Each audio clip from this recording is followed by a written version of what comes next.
Kadosh Boker Or Masechet Bava Metzia Daf Samech Amud Aleph 68-1. We're starting on the Mishnah, the last line on Untet Amud Bet 59b, where the Mishnah says, "Em me'arevim perot beperot." What does that mean? You're not going to come. So if you have a Bala Sadeh, that he comes and he says that he's going to sell a certain amount of sa'ah of perot from the field, he cannot sell it from another field. So I've got my field. I say, okay, I'm going to sell you for this field. All of a sudden, I want to, you know what? I've got other fruits in the other field there. I'm going to mix them together. I give you. No.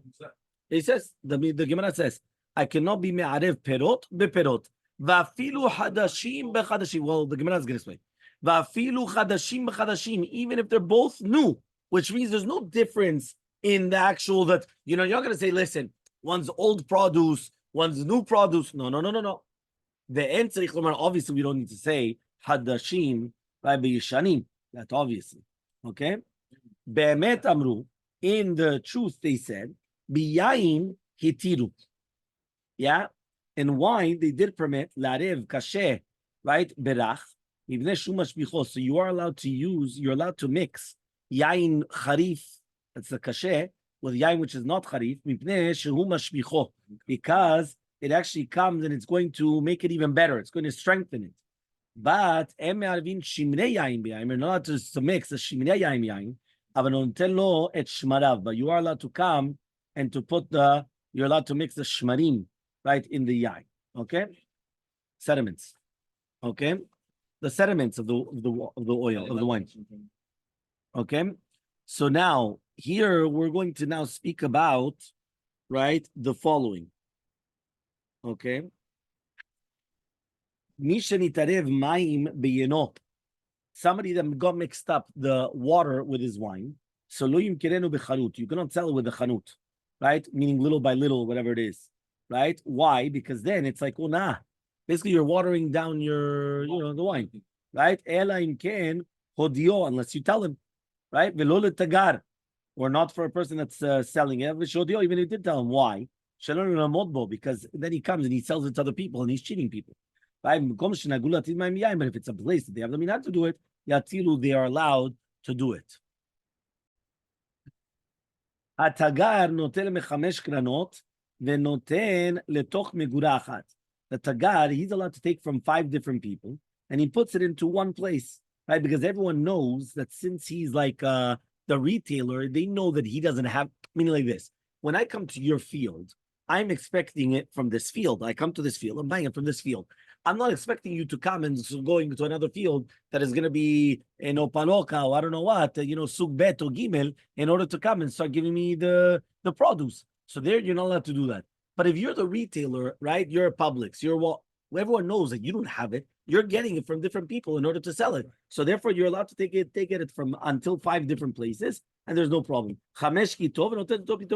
You could take from 5 different gitot, and you could also put it in one barrel. But as long as you don't have kavanah to come and start putting the good wine with the bad wine, because then you're just tricking people. Meaning you're just coming, right? And you're what? Remember, you said less than good you can because Mishabeh, but mine, no, you're incorrect. You read the Mishnah. Yeah. So anyway, but we're talking about the wine with the other wines because we're talking about wine, right? Mixing up with the other 5 wines because we said you could buy wines from 5 different people. You're allowed to do that and put it in one barrel, but you're not allowed to mix them together because if you're going to mix them together and have kavanah to make it better because you're taking the bad wine with the good wine, that you're not allowed to do. Says the Gemara. Yeah, Tanu Rabbanan. We learned in a Braita. Yeah, the Braita says, Tanu Rabbanan. We learned in a Braita.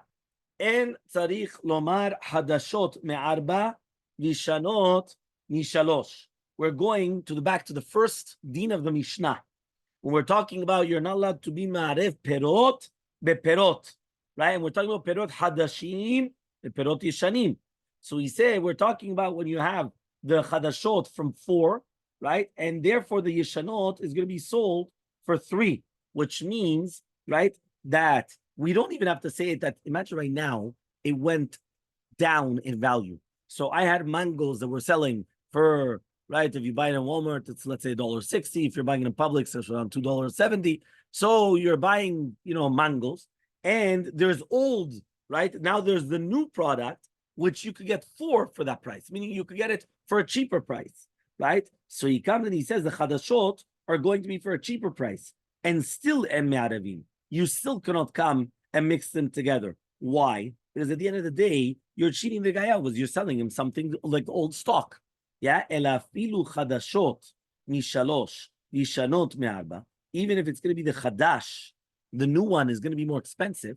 That the new one is going to be shalosh and the old one is going to be ba'arba, right? You're not allowed to mix them together. Why? The person wants that you should keep it by him for a long time. Meaning like this. When you're going to buy, well, let's say it could be bananas, it could be mangoes, it could be avocados. You want that it should be by you by a long time. If you're already buying it and it's already old, so now after a day or two, it's already garbage, right? It's gone. So therefore, since you want that it should be by you for a long time, you cannot come and start mixing up and selling him the old produce. Okay? 1 second. Yeah? So that was the concept of the Mishnah, which was the first part of the Mishnah. Then they said, now we said, but the wine, you are allowed to do that. Why are you allowed to mix the wine, the old one, in the rach? Because you're appreciating it. So Amar Bilazar says Bilazar, Ada Amra, Ada comes and he says, Kol be'emet amru halachahi. Whenever we say be'emet amru, that is the halacha, which means the halacha is that you're allowed to do such a thing. Now, obviously, it's a very big difference between the first case and the second case. The first case is that each one is an individual tree. So I've got avocados, I've got new ones and old ones. I've got bananas, new ones and old ones, mangoes, new ones and old. So obviously the avocados, they're hard, right? The bananas, they're going to be very, very yellow, right? Or even greenish, yeah? If it's going to be the mangoes, it's going to be very hard. And then as it continues maturing, so then it becomes soft, it continues going, right? And the bananas become very yellow until it becomes the mamash, so it's becoming with black all over, yeah? So when we're talking about here, though, it's talking about that you're taking the wine. The wine is a necessity, but you're taking a wine which is strong, you're taking a wine which is soft, and you're trying to dilute it together. And therefore, when it says here, Be'emet Amru, that is Zalacha. So Amr Rav Nachman comes and he says, when do we say we're talking about Yain Kasher and Yain Rach? Ben Agitot Shanu. We're talking about when the general rule is when you're adding this Yain Kasher L'Rach in order to Mashbiach it, we're talking about Dafka during the time of the Gitot, which is when they're crushing it, right? Before it became Yain Gamur. And therefore, when you're going to have this wine, right, it's going to be fine to do such a thing. But after this time, then each one of the wines already has its own taste and its own things. And therefore, it's going to be pugim one to another. And therefore, it's going to be prohibited. But nowadays, we do mix it up, even if it's not going to be ben agitot. So he comes and he says, Papa says, no, if that became the minhag, so therefore, that's it. Now everyone knows, and it's your mochel. Meaning, if everybody knows this is what you're able to do, so that's it. If they know that you're allowed to add in a certain quantity according, right, and that was like the minhag makom, right, and everyone knows that within let's say 1 kilo or whatever it is, you're always going to have a few grams or whatever it is, or a few ounces, whatever, something small amount that's going to be of refuse or something not the best. You understand? But the person has to be careful. You understand? The person has to be very, very careful. Second answer, Rav Ika says, how many, who is this? He says, it's a biacha. It's a biacha. The time was learned to the Braita, biacha matir bedvar nitam. The biacha is going to be matir to mix something bad with something meshubach if it's going to be a derech hakunet to taste it first. Because basically, if you could taste it first, so therefore, if you didn't, so you accepted it. That's it. No problem. Okay, next. Right? So you're not allowed to mix sediments of wine with wine, but you can put its own sediment inside, meaning the own, because it came from it. So says the Gemara, you said in the Reisha Marvin, you're not allowed to mix it at all. So what do you mean now you're allowed to? So he says, and if you're going to tell me now, the kamodela that you told him, how many does it from the sefer that it says, you're not allowed to sell it in a store unless you tell him, or not to a person that's a salesman, unless you tell him, even though you tell him, Miklal the Reisha is mashman the Reisha that you didn't tell us. What does it mean? So it says the Gemara, Rav Yudah says, this is what it means to say. You're not allowed to mix the sediments of yesterday with the yain of today that you took out. Or of today with yesterday. You could take from the same day. Meaning, I could come and mix up the sediment of the same day with the wine of the same day, but I cannot take it, meaning I took out wine today, and then I'm going to take out the sediment from the same barrel and put it. No, that you can't do. That's what we learned also in the Braita. Rabbi says, Hashofei yain. When you're going to pour wine very gently in order that the wine comes out lechaviro,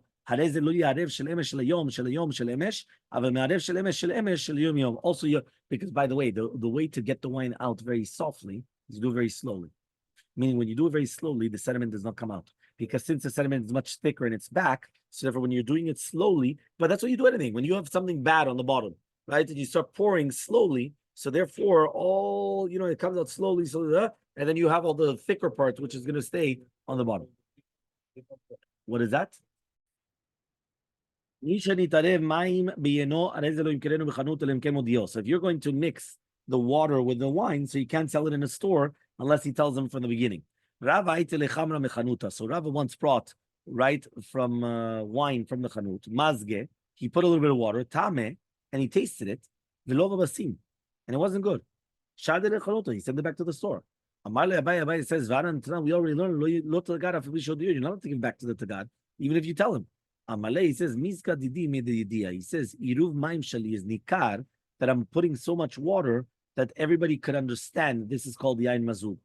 And therefore, even the tagar cannot be minameh. Meaning, a tagar, it could be minameh people if it's a little bit of water. But if it's going to be too much water, people, they're not fools. So if they know. So he knows, but obviously it wasn't a good quality. That's why he gave it back. Now, if you're going to tell me that the chevani could actually come and add more wine, you're right. It's so much water that you cannot fool anybody. But what am I going to do? I'm going to add wine, and I'll become even better now. So he comes and he says, and then you're strengthening it. Then you could sell it. So it says in the verse, no, we don't suspect that the kedekach. Meaning, I gave him back the water with the wine. I watered it down so much that everybody knows about it. You're going to now add wine in order to sell it again with the water down. We're not going to suspect it. We're not going to suspect it. What? No, nothing to do. Which means in a place where they do put water in yain, you're allowed to. So Tana, we learned, right? Lemechza, leshalish, uravia. Right? What does that mean? Even if the minhag is going to be half or a third or a quarter, amarav ben gedot, but this is dafka only going to be ben agitot. But if that's already the gitot, so therefore obviously not, because then it's going to be mitkalke. Fine. Says a Mishnah. Mishnah on the bottom of Samech Amud Aleph. Rabbi Yehuda says, "Lo yechalek lachem vani klayot ve'egozin letinokot mipnei shu margilan lavo etzlo." You're not allowed to come and give, candies, right? I remember every single time I used to go to a store, they used to give candies. Right? No, obviously it's not candies, but nowadays it's candies. Klayot was the toasted kernels and the walnuts, the children. That was the candies of the olden days. Nowadays they became a little bit more sophisticated with a lot more sugar. Right? Why? Because then you're causing the children to come to you. The chachamim atirim, but the chachamim say permitted. Why? Because everyone could do that. Meaning, imagine right now. By the way, they used to do that in many stores. I remember even kosher land, right at the beginning. I remember the children used to come. They always used to give them candy, always. And then what? The children, when you're passing by kosher land, purposely the children. We need something from kosher land. When you need kosher land, that was a way. So you're allowed to. That's the chachamim. Why? Because all the stores could do so. And he says over here, you're not allowed to come and sell cheaper than what it is in the shuk. Why? Because then you're bringing the people to you. That's called, by the way, nowadays they do it all the time. Right? The chachamim come and they say, first let's see the chachamim what they say. Zachul letov. What does that mean? No, it's better if he does that. That's called a loss leader. Loss leader is that many times you'll come and they'll sell you something at a cheaper price, even if they're going to be losing money. Because they know that the second that you have it in your store, you already have to buy a whole bunch of other things, and they're making money on the other things. Huh? So then this does that. You come do the cleaning for free, and then yeah, it's called loss leader. Okay, so he says lo yavoret agrisim, right? Divrei Abba Shaul. So you're not allowed to come and be borer the psolet of the grisim from grisim, because then it looks like very very nice. And again, these are the words of Abba Shaul, but Chachamim say you're allowed to. Umodim shelo yavor me'al pi ha'gemura, but the Chachamim do agree that you're not allowed to take the psolet from the what you're selling in order to not separate it within the megura. It's like you're tricking the guy, right? Because ki'ilu that he thinks it's a really it's not. So you're not allowed to beautify not a human being that's an evet kenani or an animal or utensils in order to come and to start basically you're trying to beautify it in order to sell it more than the true value of it. So basically, you're not allowed to trick people. These are all things. So the beginning wasn't tricking people; it was just like luring them in to your store. So that there was a machloket every single time between Chachamim and Rabbi Yehuda, and we said that the obviously is going to be like Chachamim, but here all of a sudden, right? We're coming and we're talking about now. How do you call that? The difference in the beautifying something in order to sell it for more of the actual value of it. Okay, fine. Says the Gemara. My time Rabbanan. What's the reasoning of Chachamim? Why is it the Chachamim come and they say that you're allowed to come and you're allowed to do all these things? So says the Gemara. They could tell him, "Ana maflagina miguze ve'at pali shiske." What? Ani mechalek egozim. And if you want, you get you give out shizifim. Understand? You're giving walnuts. I'm giving plums or whatever. Basically, I could give one type of candy. You give another. Who told you not to? Meaning, it's my tactic, but you could also copy. There's nobody stopping you. So because of that, right? That's it. It's going to be permitted. You're not allowed to put something too cheap. But the Chachamim say you should. What's the reasoning of the Chachamim over here? Samech Abu Bet. Yeah, 60b. Mishum de kamarvach letar'a, because you're bringing down the price of the fruits, right? And then what happens is that when they come and they see that it goes down, they're going to suspect that if they're not going to sell their fruits, they're not going to be able to sell it. And therefore, they're also going to have to sell it cheap. And because of that, Chachamim said that it's going to be mutar, because they said, Tavola bracha. Yeah, they said that not only is it Tavola bracha, you should get bracha in this, right? Without any problem. Fine. Yes, that was Chachamim. Next, the two dots. Yeah, velo yavor et grisin. You're not allowed to come and take off the psolet, which is inside the grisin, inside of these beans. Divra Bashul Chachamim says it's going to be mutar. Man Chachamim, who's the Chachamim? Rabbi Yachas. The time as we learned in a brighter, Rabbi Yachas Matir, the Dvar Nidei says you're allowed to do it if you could notice it, which means since it's nikar that these are going to be brurot, so therefore what happens is that there's not going to be any problem whatsoever. There's the Gemara. The Gemara says now, Mefarkasin. We're talking about now about Mefarkasin or not. So he comes and he says like this. He says, Mefarkasin lo tadam lo teklim. So you're not allowed to beautify whether it's a human being or a kelim in order to sell it. Tanu Rabbanan, we learned in the Braita. En mesharbetin et be'ema. You can't put the be'ema like straight up in order that it looks like fatter. Then nofchim bekravain. You're not going to be minapeach the bnei me'ayim of the animal in order like to make it look much better. Then you can't soak it in water. Basically, in all these things, it's tricks to make it look much better. We're talking about water that you give a mesubim, and therefore what happens is it becomes like it becomes bloated. So imagine you give the animal right before selling it, you give it a certain type of a potion, it's gonna drink it, boom, it becomes bloated, it looks all fat and good, and then it's gonna be a problem. Zide Amar Kana says Zide in the name of Kahana, Bemiskafta. We're talking about a mivreshet of a sear gasa, and therefore it looks fatter than what it is. So you come and you're combing it in a certain way that it looks fatter. Shmuel shara laminma tume lesarbela. Shmuel permitted to put tlae of chutim of meshi of silk around it in order to make it beautiful. Yuda shara lekaskuse krame. He permitted to wash the clothing right with misubin in order to make it harder. And Rabba shara made the tzrade. And Rabba permitted to put the canvas clothing inside of the wood. So the Rabba shara letzalum elegire, and Rabba permitted to come and to be mitzayer chitzim. The Papa Shmuel says shara letzalum dikle. Right? It was permitted to be mitzayer on the salim, which were made of a dekel. So ask the Gemara, ve'anan tran mifarkesin lo ta adam ve'lo ta be'ema ve'lo ta kilim. Says we talking about. I thought that you're not allowed to be mifarkes, not the adam. So you're not allowed to do all these things. So answers the Gemara. It says the Gemara, Lakash, it's not a question. Ha bechadte, ha be'atike. He says, we're talking about kelim chadashim or kelim yeshanim. We're talking about new ones or old ones.